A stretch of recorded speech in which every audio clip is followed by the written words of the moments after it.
এই বানরটা ঘুমানোর অনেক চেষ্টা করার পরেও ঘুমাতে পারছিল না। এই জন্য সে ঘুমানোর জন্য বিভিন্ন ধরনের উপায় ব্যবহার করতে শুরু করে, কিন্তু তবুও হাজার চেষ্টার পরেও তার ঘুম আসছিল না। এই জন্য সে অনেক ক্লান্ত হয়ে তার বন্ধু হাতির কাছে সাহায্য চাওয়ার জন্য চলে যায়। কিন্তু তখনই হঠাৎ করে হাতিটা ঘুমের মধ্যেই বানরটাকে তার সুর দিয়ে অনেক জোরে পেঁচিয়ে ধরে, এমনকি তাকে বালিশ বানিয়ে তার উপরে ঘুমাতে শুরু করে দেয়, যার কারণে বানরটা প্রচন্ড ব্যথা পাওয়ার কারণে অনেক কষ্ট করে সেখান থেকে বের হয়ে যায়। কিন্তু এরপর সে একটা ব্যাঙের কাছে সাহায্য চাইতে গিয়ে ভুল করে সেই ব্যাঙটাকে পানির মধ্যে ফেলে দেয়, কিন্তু তখনই সেই ব্যাঙটা ফুলে গিয়ে পানির মধ্যেই ঘুমাতে শুরু করে দেয়।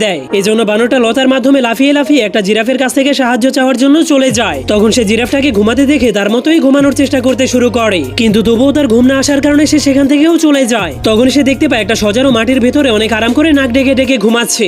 এই জন্য বানরটাও তার মতো মাটির উপরে শুয়ে পড়লে হঠাৎ করে তার ঘুম চলে আসে। কিন্তু তখনই সজারুটা ঘুম থেকে উঠে বানরটাকে তার সামনে দেখে ভয় পেয়ে চিল্লাতে শুরু করে দেয়, যার কারণে বানরটা অনেক ভয় পেয়ে গাছের উপরে উঠে যায়। তখনই সে দেখতে পায় সেই গাছের উপরে একটা গিরগিটি অনেক আরাম করে ঘুমাচ্ছে, যা দেখার পর বানরটাও